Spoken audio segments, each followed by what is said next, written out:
honestly, I think this is a good album for so many reasons. With this video, I'm just going to go through the track list and talk about which songs I did like, what I didn't like, and just, yeah, my overall opinion. Now, before I get into it, I'm just going to say FYI, when it comes to interludes, not going to talk about them because, in honesty, even though yes, they are tracks, I didn't listen to them as much compared to the songs. Right, so first track is Unified by Grief, which at first listen I found was a bit odd, but upon listening further I thought it was a really great way to open up the album. Kendrick Lamar just doing his best with multiple beat changes. Hook was really good, his flow in the very first verse was amazing. The one thing I'll have to say about this, the way the song ends is a bit odd. It's like very flat key just at the very end, it threw me off. Next track is N95, which again, I think Kendrick Lamar did a brilliant job. He starts it off with an interesting storytelling way, and then his flow just kicks in, does a great job. Even though the middle part of this album, where he goes, serving up a little, if you recognise that, it was originally on a song called Vent that got leaked a few years ago, and Baby Keem had that song on his album with Kendrick Lamar only singing the hook. This verse, small bit, was from that, and I don't think it takes away anything from this track. One of my favourite things about this is the hook.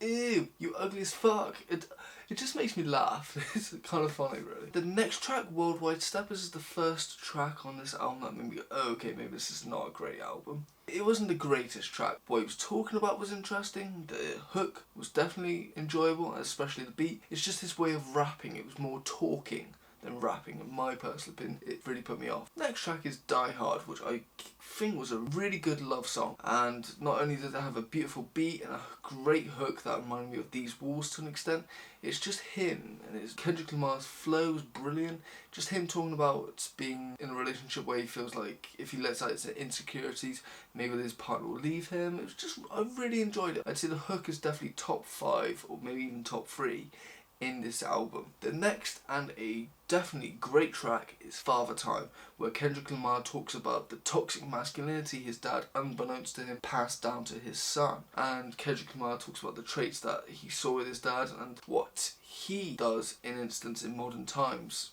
which we hear about. Not only does it have a great hook, it has a very good heavy hitting beat, and also it gives me Leaving Heaven vibes by Eminem. But I'd say this song is better, even though Eminem's, when I compare it to Leaving Heaven, I'm specifically talking Eminem's third verse when he addresses his dad. Kendrick Lamar, I think he does a way better job, even though Eminem only had one verse in which he talked about his dad. Next track is Rich Spirit, which I think, again, Kendrick Lamar knocks out of the park. Not only is he talking about society, religion, all sorts of that, but I think he does a great job on the hook and the rapping. And whoever produced that beat, well done to you. The next track is Kendrick Lamar's version of Keem, We Cry Together, in which him and his partner have this brilliant shout off, and unlike Keem, this does not end quite dark. Ends on some, what, fucking weird. Yeah, with the track, we get from Kendrick Lamar's point of view, which he somewhat sounds like a fuckboy. Then we hear from his partner, who's played by Paige, doing a brilliant job, coming off as a strong woman who's not falling for his bullshit, but also alludes to somewhat being a hoe. But I think with when she says these type of lines that put those thoughts into my mind, it's more emasculating him and putting him down and taking him down a peg, which she does brilliantly. I think this is a really good track. The hook is very funny, and if I had to criticise it, it's the ending is a bit odd, but again, I still really enjoyed it. The next track is my least favourite track on this entire album, Purple Hearts. There's so many reasons for it. First of all, I feel like the way Kendrick sang the hook, especially one particular line, he says, "Yeah, baby," sounded like a really terrible Austin Powers impression, just randomly thrown in. Otherwise, it could have been an interesting hook, but it really ruined it. Then his verse was an average verse, but probably the best on the entire song. Then he gets a woman to sing on the hook as well as have her own verse. She did a better version on the hook, but her verse was really bad. All I really remember from it was eating ass or great ass. What she was singing was a bit hard to hear unless I got lyrics written in front of me. And then the final nail in this coffin is Ghostface Killah. Now, shout out to Wu-Tang Clan, I think they're a great rap group, but I just was not feeling this verse. I really wasn't. It felt like he was just rapping a little bit of the hook and then some random crap in the middle. That's just how I felt. And the beat was also, yeah, no, it was not necessary. It really wasn't.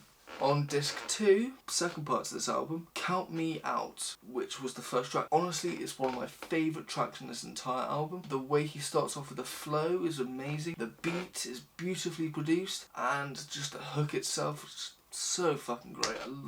I can't find one issue with that song. I loved it to death. And the next track was a more simplistic track itself, that being Crown, where he's just talking about what he calls love in a more friendship type way, and how you can't please everyone, which great message. And he even talks about how he can't even please himself, even with what he has money wise and what he can do with that. The next track, Silent Hill, is my second least favourite track, as even though I love the beat, even though it's quite trappy, even though the hook itself, again, like, it's very trappy, it's very good, it's very interesting. It's Kendrick Lamar's verse was somewhat average, which, and then Kodak Black, who I thought was okay throughout the album, up until this point. Really, I was just not feeling it at all. His verse, from what I heard, just sounded like he was talking, and then all the rapping that he was doing just sounded very mumbled. Honestly, it was just not a great track to listen to, in my personal opinion. Next track, Saviour, I thought was a great track, where he's just talking about how just because we're famous, because he talks about himself and other people, how he's famous and so are these other people, we shouldn't see them as saviours. Yes, we can respect their accomplishments and get inspiration off of them, but that should be it. You shouldn't worship these people or have given the saviour complex. He even talks about how he himself does that with other people and how society does it. It's interesting. As well with that track, Baby Keem and him do a great hook. I think it was a very good one, even if it is a little bit repetitive. The next and most controversial track on this album, Diaries, was an okay track. With the subject matter, was interesting. My issue I have with it is his way of rapping, as he goes back to the Worldwide Steppers way of rapping, which was more talk rapping. But it makes sense a little bit more on this track. I'm just not the biggest fan of it. And I really did enjoy the message, but I do agree with a lot of people that he maybe shouldn't be using homophobic slurs to that amount. He was using it quite a lot. I didn't think that was very necessary, but I feel like there was a point to why he was using it in the first place. That being, he was talking about more reflection at how he'll say these homophobic slurs, and he believes that he should get a pass because it's not in any way attacking people, yet he'll have a go at a white fan saying the N-word at one of his concerts, and he's just seen the hypocrisy in that. And I thought, fair play, he's acknowledging the hypocrisy in himself.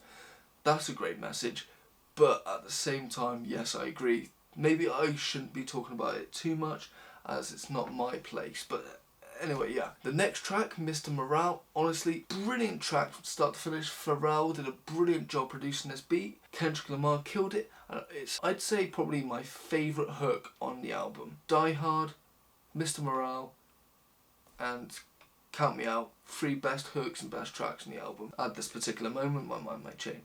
The next track is Mother I Sober, which again, he does this talk rapping, which I'll give him a little bit of space, because on this track it actually makes more sense, as this is quite a deep track, and the message he puts out there and the story he's telling, I respect. It's very interesting.